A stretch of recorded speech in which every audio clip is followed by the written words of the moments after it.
Class 12 physics chapter number 1 NCERT का numerical है। मेरा मेन मकसद है न्यूमेरिकल से डर को भगाना।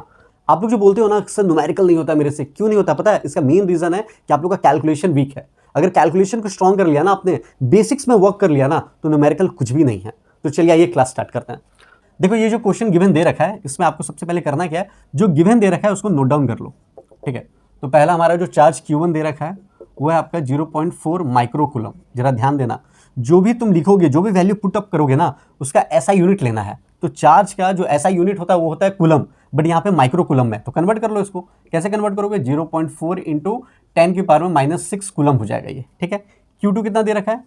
Q2 आपका दे रखा है यहाँ पे, कहाँ पे है, हाँ, -0.8 माइक्रोकूलम। इसको भी कन्वर्ट कर लेते हैं, -0.8 इंटू 10 की पावर -6 कूलम। ठीक है, और क्या दे रखा है? दोनों के बीच में जो फोर्स ऑफ अट्रैक्शन है, देखो फोर्स ऑफ अट्रैक्शन क्यों बोला हमने, एक पॉजिटिव है एक नेगेटिव है। ठीक है, जो भी इलेक्ट्रोस्टैटिक फोर्स लग रहा है वहाँ पे अट्रैक्शन वाला टाइप का लगेगा। ठीक है, तो F कितना दे रखा है आपको?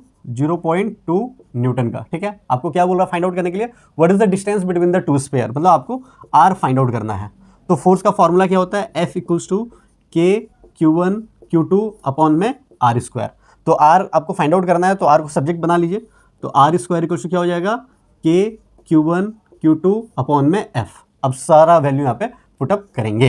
ठीक है, तो R square equals to K का वैल्यू क्या होता है? K का वैल्यू होता है 9 इंटू 10 की पावर में 9 न्यूटन मीटर स्क्वायर पर कूलम स्क्वायर। ठीक है, इंटू Q1 हमने यहाँ पे देख रखा है 0.4 इंटू 10 की पावर में -6 इंटू Q2 हमारा दे रखा है। अब जरा ध्यान से सुनना, एक पॉजिटिव था एक नेगेटिव था। जब भी कैलकुलेशन करोगे ना, तो ये जो पॉजिटिव नेगेटिव है ना, इसको इग्नोर मारना है, आपको सिर्फ मैग्नीट्यूड लेना है। ठीक है, तो 0.8 इंटू 10 की पावर में -6 अपॉन में आपका फोर्स कितना दे रखा है?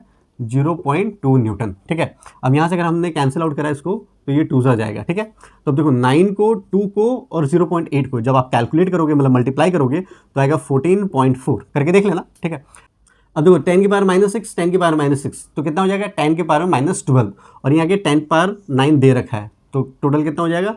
इंटू 10 की पावर में -3। क्यों हो जाता है भाई, ये भी बता देता हूँ। 10 की पावर 9 इंटू 10 की पावर -6 इंटू 10 की पावर में -6, तो जब भी बेस सेम होता है ना तो पावर ऐड हो जाता है। तो 10 की पावर में 9 -6 तो इतना तो कर ही लोगे भाई, 10 की पावर -3। ठीक है, चलो R स्क्वायर। ठीक है, तो R स्क्वायर इक्वल्स टू 14.4। अब देखो इसको जब नीचे लेके जाओगे ना तो पावर क्या हो जाता है? पॉजिटिव हो जाता है।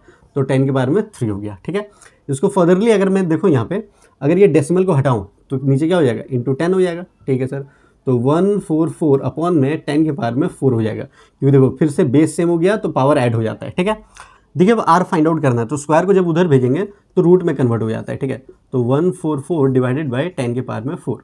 अब जरा ध्यान से सुनना, 12 का स्क्वायर होता है 144, तो ये तो 12 हो गया अपॉन में 10 का स्क्वायर। तो स्पेस नहीं है तो यहाँ पे यूज़ कर लेते हैं। ठीक है, 12 अपॉन में 100, तो फाइनल आंसर आ गया हमारा 0.12 मीटर। तो पहले वाले का आंसर तो आ गया। ठीक है, सेकंड क्वेश्चन कह रहा है what is the force on the second sphere due to the first. देखो एक सिंपल सा लॉजिक बता रहा हूँ मैं। मान लो 2 स्पेयर है। ठीक है, अगर ये इस पे 10 न्यूटन का फोर्स लगाता है ना, तो ये भी इस पे 10 न्यूटन का फोर्स लगाएगा, बशर्ते ये छोटा हो बड़ा हो, दैट डजंट मैटर।